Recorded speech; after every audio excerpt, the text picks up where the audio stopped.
Hello everyone, જય શ્રી કૃષ્ણ, રાધે રાધે, જય સ્વામિનારાયણ. બધાને તમારે બધાનું સ્વાગત છે આજના એક નવા ફ્રેશ વ્લોગમાં.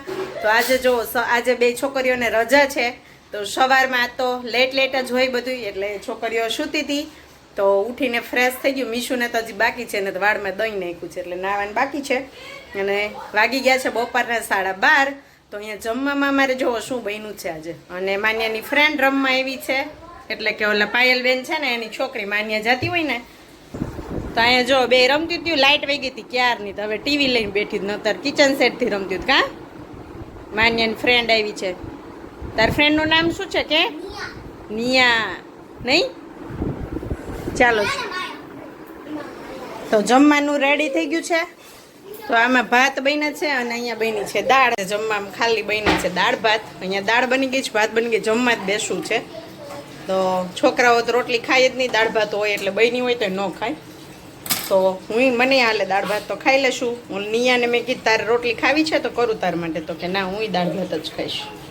જો લાઇટ વહી ગઈ હતી ને, તો મશીનનું રહી ગયું હતું, તો અડધા કપડાં ધોવાણા હતા ને અડધા પડ્યા હતા, તો ફરે છે. અને ફિલ્ટરે ખાલી થઈ ગયું હતું, એ ભરાય છે, બધા કામ ચાલે છે. અને વરસાદના કપડાં સુકાય નહીં, કાલે વરસાદ હતો તો અહીંયા જો કપડાનો ઢગલો સંકેલવાનો પડ્યો છે. અને અહીંયા આ માનુના કપડાં છે ને એક્સ્ટ્રા બધા કાઢ્યા છે મેં. આ તો રાખવાના જ, કેમ કે હજી એક ખાનું ગોઠવવું છે ને, એટલે ત્યાં મૂકવાના છે. તો હજી નીકળશે થોડા ઘણા, તો જે ટૂંકા થતા હોય ને કપડાં માન્ય ન પહેરવાના હોય ને એવા બધા મેં એક્સ્ટ્રા કાઢ્યા છે. અહીંયા પાછળ છે ને રેજ ઘણા એવા કે રસ્તામાં સ્કૂલે જઈએ ત્યારે લેતા જશું, કોઈને જરૂરિયાત હોય એને આપી દેશું આપણે પહેરવા માટે. તો બધાના સારા જ છે માન્યના કપડાં, ટૂંકા થઈ ગયા હોય ને એ બધા. ચાલો કે જો જમીને ફ્રી થઈ ગયા. અને મીશું એનું હોમવર્ક કરવા બેસી ગઈ છે, અને માન્યા અને એની ફ્રેન્ડ બે રમે છે. તો અહીંયા જો એ બે રમે છે ને ડ્રોઈંગ કરે છે. અને હમણાં કિચન રમતું હતું. અને હું છે ને મારું કામ કરતી, મારે જો હવે આ બધું મિક્સરની જગ્યા કરવી પડશે. આ મિક્સર તો ઉપર જ રાખીશ, પણ આ બધી એની આ બધું મટીરિયલ છે ને એક ખાનું રાખવું પડશે, આમાં ક્યાંક ખાલી કરવું પડશે. બાકી આજે જો આ બધું ફર્નિચરમાં લૂછવાનું હતું, બધું લૂછું વ્યવસ્થિત ઝાપટ ઝૂપટ કરી અને બધું લૂછું. અહીંયા વિન્ડો બધું ક્લીન થઈ ગયું. લાઇટ આવીને પછી જો કપડાં સૂકવી દીધા ને એવું બધું કામ પતાવી દીધું, ફ્રી થઈ ગઈ છું.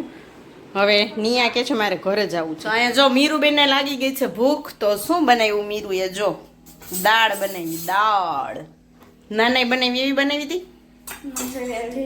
આમાં સેજ સુગર નાખવાની, નાના નાખી હતી ને. ક્યાં સુગર નો ભૂકો? Sugar powder. શું જો હજી એનું ડ્રોઈંગ કરવાનું ચાલુ છે. તો જો મીશુને આવું બનાવવાનું છે કે 2050માં દુનિયા કેવી હશે એ દોરવાનું છે. અને તો અહીંયા પહેલાં પ્રિન્ટ કઢાઈ એવી હતી, પછી હવે દોરે છે. જોઈએ કેવું દોરે છે મીશુબેન.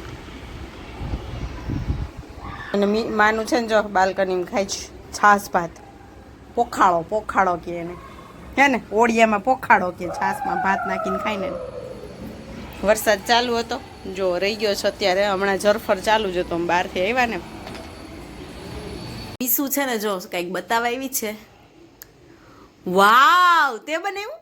હા, લાગતું જ નથી બનાવ્યું હોય એવું, એમ લાગે ચોટાડ્યું છે એવું લાગે. જો કેટલું મસ્ત. જો માન્ય મીશુએ કલરિંગ કરી લીધું છે, અને ડ્રો અડધું બાકી છે, થોડું ઘણું જ બાકી છે. આમ કરતો મીશુ, આ જો 2050ની દુનિયા હે ને. મીશુ અહીંયા ડ્રો કરી રહી છે, સ્કૂલમાંથી કીધું છે નહીં. ચાલો હવે જમી લઈશું. ચાલો જો અમે જમવા બેસી ગયા છીએ. અને આજે અમારે જમવામાં શું છે ખબર? કાંઈ બનાવ્યું નથી. બપોરના આજે દાળ ભાત છે ને ઘણા પડ્યા હતા, કેમ કે ઓલી નિયા આવી હતી ને, તો એના માટેથી મેં બનાવ્યા હતા ને. થોડાક તો વધારે બનાવ્યા જોઈએ એટલે ડબલ થાય. તો એ જમી નહીં બપોરે, એને બેસાડીને. તો એ કે મને ભૂખ નથી લાગી, બેઠી આપ્યા પછી જમી નહીં.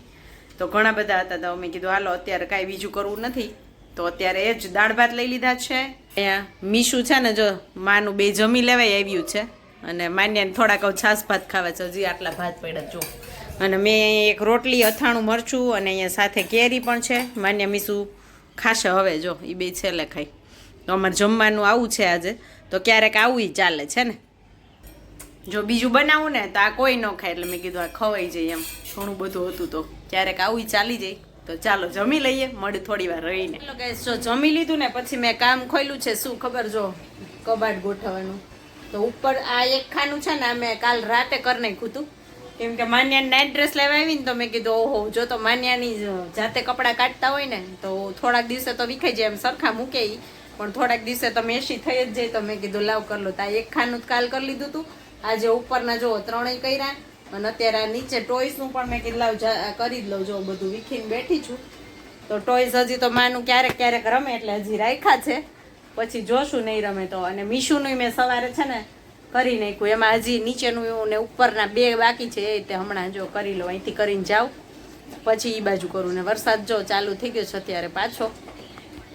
જો અહીં ટોયસનું ખાનું પણ ગોઠવાઈ ગયું, અહીંયા માનુંના કપડાં એક, અહીંયા બીજું ખાનું, અને ઉપર એનું સાવ ઉપર જો એમાં છે ને વિન્ટર ક્લોથ છે ને, આ બાજુ થોડાક ફ્રોક ને એવું બધું છે જે ઓછા જોતા હોય એને, વચ્ચે છે આખું કટલેરીનું. તો બધું આ કબોટ ગોઠવાઈ ગયો. હવે આપણે જવાનું છે આ બાજુના કબોટમાં. વાગી ગયા છે, કેટલા વાગ્યા છે? 11 વાગ્યા છે, પણ આપણે છે ને સવારે સ્કૂલ નથી એટલે કંઈ ચિંતા નથી.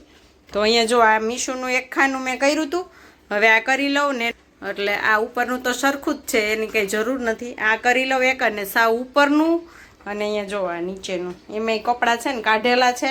માન્યાના એક થપ્પી મેં જો આ કાઢી છે, હજી અહીંયા પડ્યા જ કાઢેલા. તો આ બધા હવે આ બધા નથી પહેરવાના, નહીં આપણે આપી દઈશું કોકને. આ કબોટે થઈ ગયો મારે, જો આ પણ ગોઠવાઈ ગયો મસ્ત મજાનો, નીચેથી ઉપર સુધી જો જગ્યાએ થઈ ગઈ. અને બસ હવે આ એટલા કપડાં કાઢ્યા છે ને એ આ કોથળીમાં ભરી લઉં, અને આ બધું અસ્તવ્યસ્ત છે થોડુંક સરખું રાખવું. હજી અહીંયા જો આ કપડાં સંકેલવાના જાય એમાં જ રાખવાના, નથી જોતા ઈ જ છે. તો ઓલા એ પડ્યા છે ઇસ્ત્રીના, એટલો મૂકી દઉં બધું. આવું કંઈક કામ પતાવ્યું બધું. હજી છે ને હવે કંઈક મેળ આવ્યું બધું, કે 2-3 વાર ગોઠવાઈ ગયું ને પછી કંઈક મેળ આવ્યું, કેમ કે જ્યારે સામાન આવ્યો ને ત્યારે તો એમનેમ જ બધું આને આ જે જગ્યાએ પહોંચાડવાનું હોય ને એ જગ્યાએ પહોંચાડ્યું હતું ને એમને ગોઠવી દીધું હતું. હવે કંઈક સરખું થયું, બધે થતું આવે છે. તો હજી મારા વાળો જે કબાટ છે ને એ મેં એકવાર તો કર્યો, તો હજી એકવાર કરીશ, નિકુંજનો કરીશ, ત્યારે બધું સરખું થશે. તો સારું, ચાલો આજના વિડીયોનો એન્ડ પણ આપણે અહીં જ કરી લઈશું. તો મળશું એક નવા વિડીયો સાથે, નવા કન્ટેન્ટ સાથે. ત્યાં સુધી આવજો, બાય બાય, જય શ્રી કૃષ્ણ બધાને. અને લાઈક કરવાનું ભૂલતા નહીં, તમારું એક લાઈક મારા માટે બહુ મૂલ્યવાન છે, તો પ્લીઝ લાઈક જરૂરથી કરી દેજો. અને વિડીયો સારા લાગતા હોય તો આગળ શેર કરજો, એક મસ્ત મજાની કોમેન્ટ કરજો. ચાલો બાય બાય, ગુડ નાઇટ, જય શ્રી કૃષ્ણ.